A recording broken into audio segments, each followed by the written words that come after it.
أرحب بكم مشاهدينا إلى هذه الجولة الصحفية، وأبدأها وإياكم من الصحف الكويتية ومن الرأي التي جاء اهتمامها اليوم على تصريحات كريمة الأمير الراحل الشيخ سعد العبد الله الصباح، والتي حذرت فيها الهند من عواقب دولية قد تطولها وتضرر اتفاقياتها مع الكويت.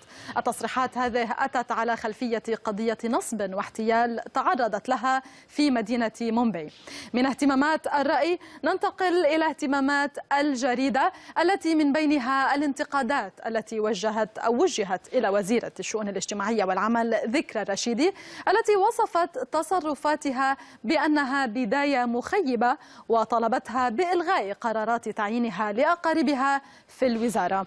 الخبر حمل عنوان انتقادات نيابية لتعيينات ذكرى العائلية، والنائب فيصل الشايع قال إنها بداية مخيبة وتتنافى مع التوجهات الإصلاحية، والنائب عاشور أكد سأواجه وزيرة الشؤون بالأسئلة النيابية. من الشأن الكويتي ننتقل إلى الصحف البحرينية، ومنها اخترنا أخبار الخليج.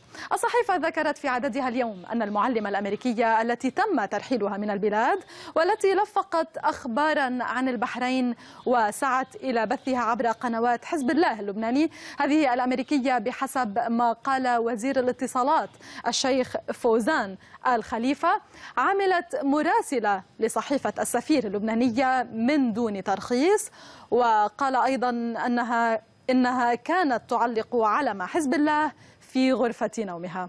موضوع آخر اهتمت به الصحيفة يقول: الحبس سنة لشاب ضرب أباه وسب أمه. المحكمة الكبرى الجنائية الرابعة قضت بتأييد حبس شاب بحريني يبلغ من العمر 32 عاما، حبسه مدة سنة كاملة مع النفاذ بتهمة سب والده والاعتداء عليه بالضرب وتهديد والدته بأن يضربها.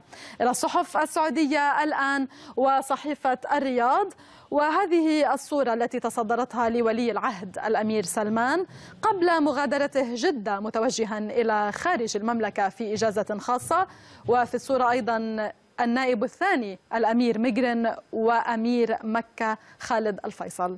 الرياض مشاهدينا تناولت كذلك تقديرات لجنة السياحة الوطنية التابعة لمجلس الغرف السعودية المتعلقة بالسياح السعوديين المتوجهين إلى دبي.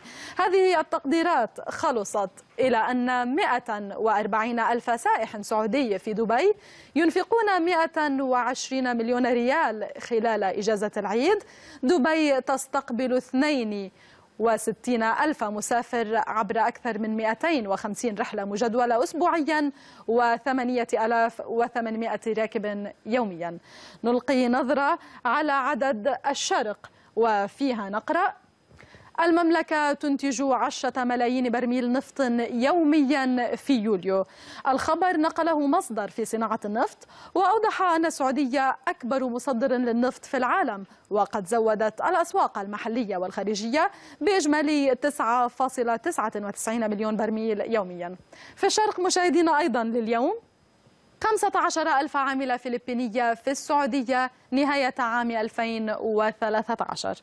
ماذا في الاقتصادية لهذا اليوم؟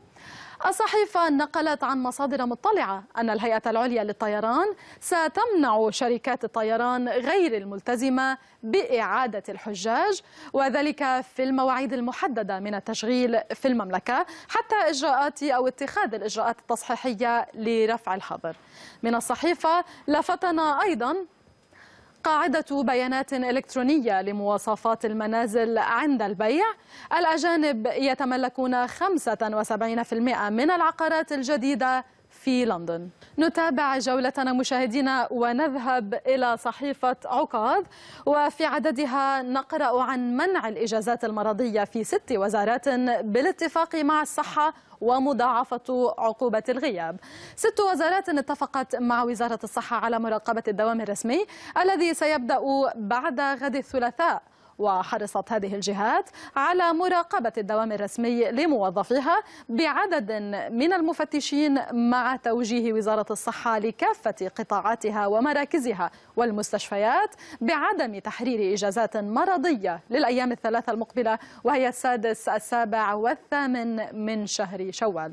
ختام الصحف السعودية وختام جولتنا أيضا مع صحيفة الوطن، وفيها نقرأ: الألعاب النارية تقتل وتصيب 17 شخصا في الطائف. بهذا أكون قد وصلت بكم إلى ختام جولتنا. أشكركم على هذه المتابعة وأعود بكم إلى استوديو رابعة من جديد.